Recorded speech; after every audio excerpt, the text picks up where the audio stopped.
pagi Om. Ya, selamat Perkenalkan, pagi. nama saya Komasteri Prabawa dan ini teman saya, rekan saya untuk wawancara.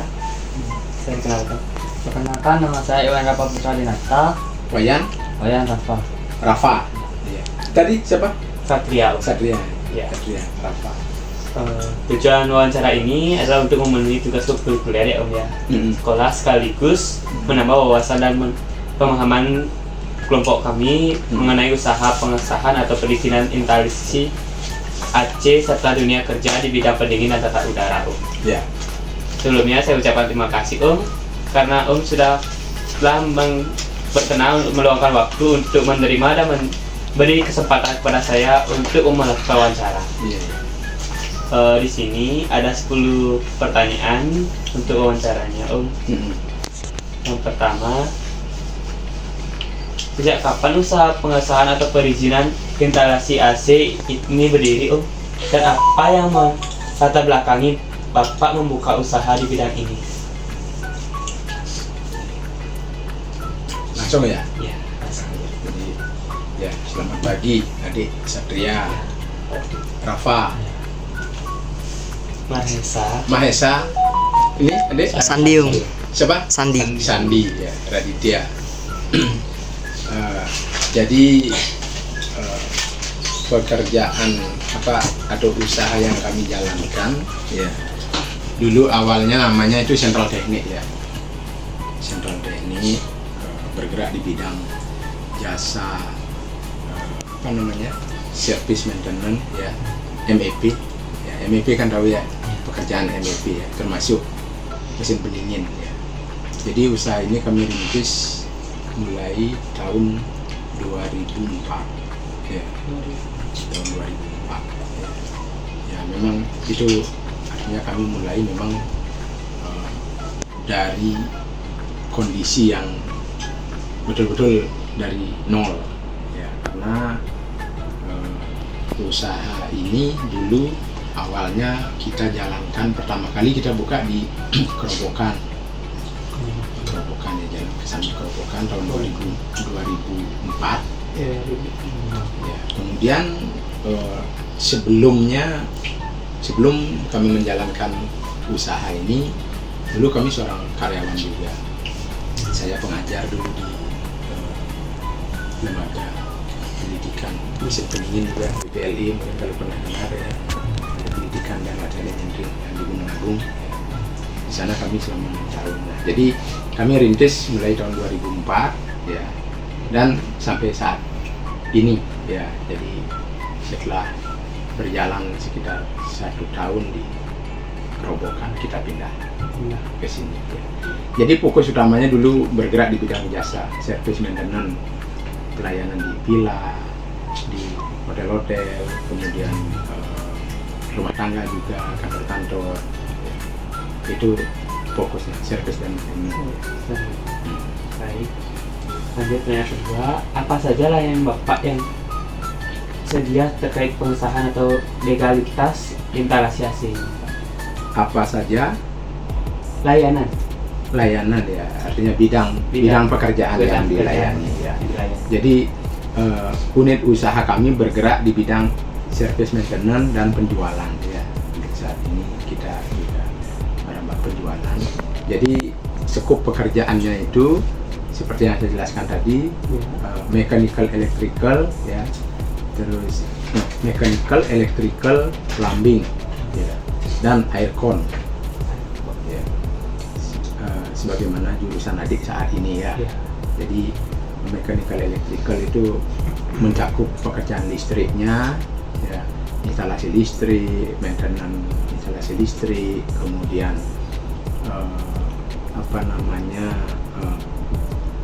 peralatan-peralatan yang ada di hotel villa seperti peralatan kitchen, laundry ya, kitchen equipment, laundry equipment, kemudian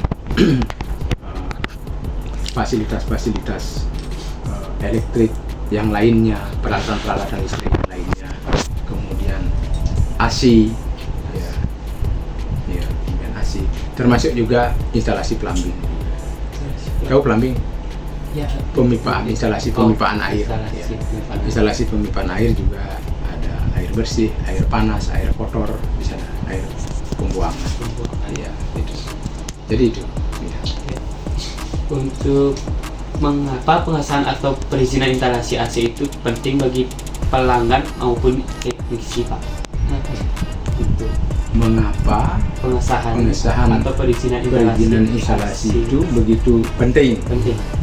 Begini, jadi sebenarnya di dalam dunia engineering itu banyak sekali tawaran layanan-layanan ke customer, ya, dari yang sifatnya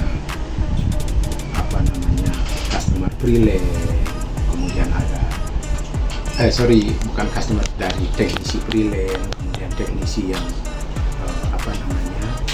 memiliki kualifikasi, ya, standar kualitas layanan yang tersertifikasi, yang punya legalitas.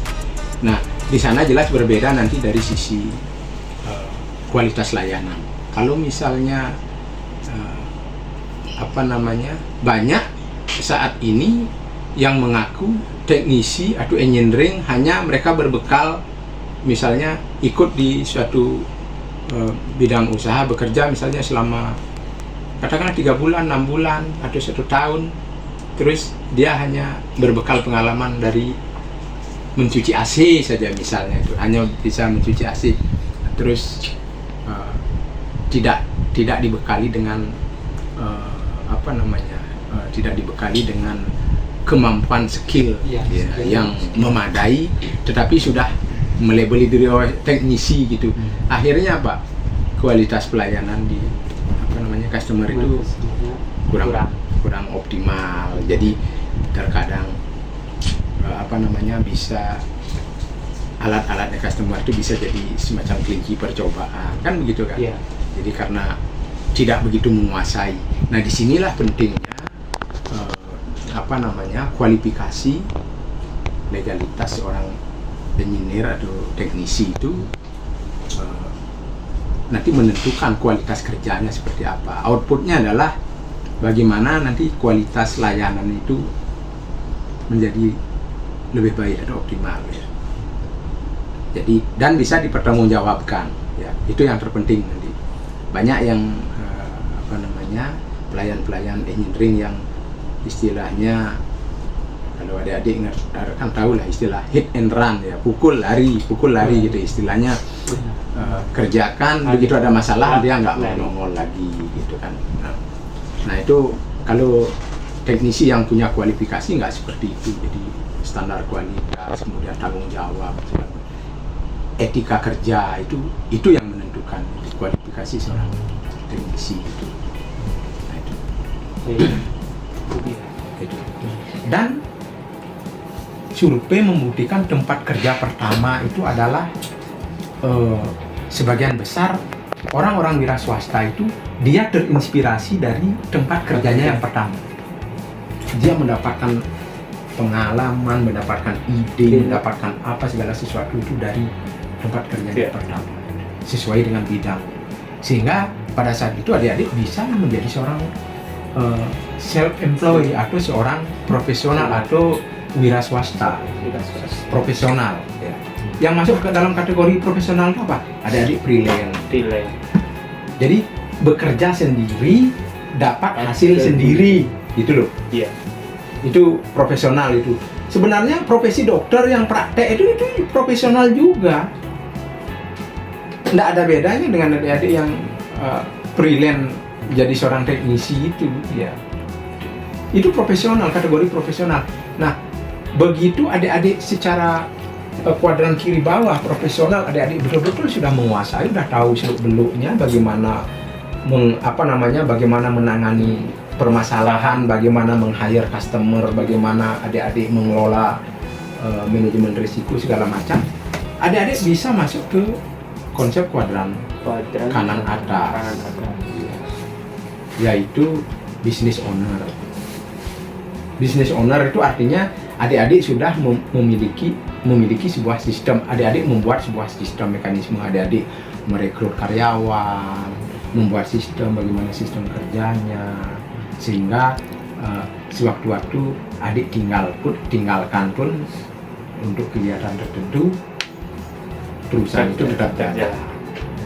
Kalau di profesional kan enggak. Iya. Adik-adik kalau adik-adik capek, adik nggak kerja ya enggak dapat penghasilan. Ya, kan gitu. Iya. Ya. Kalau sudah dia di posisi kuadran kanan Bisnis. atas, business owner, nah adik-adik sistem yang bekerja. Sistem yang bekerja. Jadi adik-adik buatkan sistemnya, jadi sistem yang bekerja. Jadi tapi bukan berarti adik tinggalkan begitu saja. Sistem itu harus diawasi, harus dijalankan. Tetapi di tahapan itu adik-adik tidak perlu harus turun tangan lagi. Adik-adik harus naik ke menangani pekerjaan itu sudah sistem. Jadi adik-adik sudah mengajar teknisi. Nah, itu yang disebut dengan kanan atas. Nah, begitu sudah sukses di dalam jalur bisnis owner, adik-adik bisa melakukan mengambil jalur kanan bawah, yaitu seorang investor. Karena adik-adik usahanya mungkin sudah besar, nanti jalan, adik-adik punya penghasilan besar, adik-adik menjadi seorang investor, berinvestasi dalam saham atau apa, seperti apa. 4 hal inilah sebenarnya perjalanan hidup, terlepas dari profesi adik seperti apa. Bisa dibayangkan kalau adik misalnya bekerja, mohon maaf, saya tidak merendahkan salah satu profesi. Enggak, kita ini kan pilihan. Ya. Misalnya adik atas dasar pekerjaan teknisi itu nggak keren gitu misalnya. Gimana tuh teknisi itu bawa tangga, bawa motor butut, ya, bawa tangga panas-panasan, baju kucel ya, jaketnya kucel, nggak keren loh. Ini jangan-jangan saya diputusin sama pacar saya nih. Ya kan, untuk anak muda itu kan terpikir seperti itu. Terpikir oleh gengsi, ya. Jadi lebih baik saya kerja di Indomaret aja. Saya jadi SPG Indomaret, saya tiap hari nggak kepanasan, saya di ruangan ber-AC, saya cuma nata-nata makanan. Terus skill yang Anda miliki nanti Anda kerja 10 tahun di sana itu sampai di mana? Hanya nata-nata gitu. Bagaimana Anda bisa meningkatkan grade Anda untuk melewati fase kuadran itu? Bagaimana adik-adik bisa nanti bisa merambah dari kuadran kiri atas, kiri bawah, kanan atas, kanan bawah? Nggak bisa. Jadi sampai tua adik-adik akan tergantung. Nggak usah jauh-jauh, kerja ke luar negeri saja. Kalau Anda bidang pekerjaannya misalnya adik-adik misalnya housekeeping gitu, misalnya kerja ke kapal pesiar ke luar negeri, kerja misalnya dari adik-adik sekarang misalnya dari muda. Nah, syukur-syukur adik-adik pintar mengelola keuangan. Misalnya uangnya utuh nih, adik-adik bisa bekerja utuh, itu bisa saja adik lompati karena hasilnya banyak. Dari kiri atas bisa adik sampai ke kanan bawah lompat, dengan catatan adik tahu bagaimana menjadi seorang investor. Kalaupun adik-adik nggak tahu ya boncos juga nanti rugi kan. Nah itu. Terus yang menjadi masalah selama ini kan sering kita lihat dari muda kerja di kapal pesiar, setelah berkeluarga punya anak, pengen nih, saya mau berhenti nih, saya mau tinggal di rumah sekarang, anak saya sudah ini, saya harus. Tapi ternyata begitu di rumah mau kerjanya gajinya UMR, sedangkan di luar negeri gajinya dolar. Nggak sesuai kan? Wah, akhirnya frustasi, nggak cocok ini saya kerjanya gajinya kok sedikit sekali.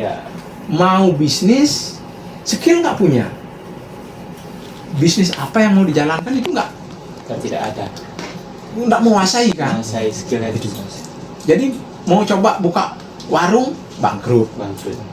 Nggak laku gitu loh. Buka laundry juga susah nyari karyawan laundry, tukang setrika itu. Nah seperti itu contohnya. Jadi intinya ini galang. Intinya fase adik-adik untuk melewatkan kuadran itu susah. makanya kenapa di awal tadi saya bilang ini adalah pilihan jurusan yang tepat buat adik-adik.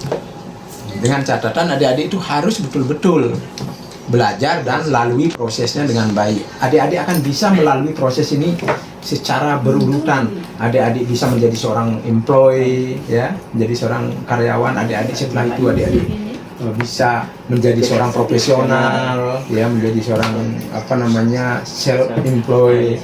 Adik-adik bisa meningkatkan diri menjadi seorang business owner. Selanjutnya menjadi Astong karya adik-adik bisa menjadi seorang investor. Itu, ya, tidak salah, dan itu syaratnya satu, jangan gengsi. Ya, gengsi. jangan gengsi. Masih tertutup ya? Jangan gengsi. Pilihan adik-adik sudah tepat. Ya, ini sudah sangat bagus. Anak saya arahkan, ya udah nyari pendingin aja. Gak usah. Buat apa? Saya merasakan bagaimana merintis sebuah usaha untuk melewati fase dari kita seorang employee menuju ke bisnis owner. Itu prosesnya luar biasa itu, Dek. Itu untuk merintis lah katakanlah. Kalau adik-adik misalnya orang tuanya sudah seorang pebisnis, ya, punya usaha besar, terus orang tuanya hebat, usahanya sudah dibuatkan sistem dengan baik, adik-adik cukup belajar manajemen adik-adik. Setelah itu adik-adik lanjutkan usaha orang tuanya yang sudah bersistem gitu loh. Jadi sistemnya sudah ada, adik-adik jalankan itu no problem. Tetapi kalau sudah rintisan, jangan harap adik-adik mampu melewati step-step yang saya jelaskan tadi secara mudah. Untuk beberapa orang mungkin bisa, tapi sangat langka, ya. Iya. Itu. Jadi itu ya. Itu udah terjawab nggak? Sudah. Ya. Jadi itu. Nah, jadi intinya adik-adik jangan gengsi dengan umur adik-adik sekarang, dengan pilihan pekerjaan yang adik-adik dengan bidang jurusan yang adik-adik ambil sekarang. Pada waktunya nanti, pada saat adik-adik misalnya sudah bekerja, bisa sambil kuliah, atau kuliah bisa sambil kerja, kerja sambil kuliah atau kuliah sambil kerja, itu bisa, ya. Tujuan kuliah nanti itu untuk meningkatkan wawasan, untuk memperluas jangkauan pergaulan. Tetapi yang terpenting adalah tingkatkan skillnya dengan baik. Ya. Untuk meningkatkan skill dengan baik, ya jangan gengsi. Itu aja jawabannya, jangan gengsi. Terima kasih atas waktu yang Bapak berikan dan jawaban yang sudah Bapak berikan. Saya tutup dengan akhiri dengan wawancara ini dengan Pak Mas Santi. Dengan Santi. Terima kasih banyak ya Pak. Iya.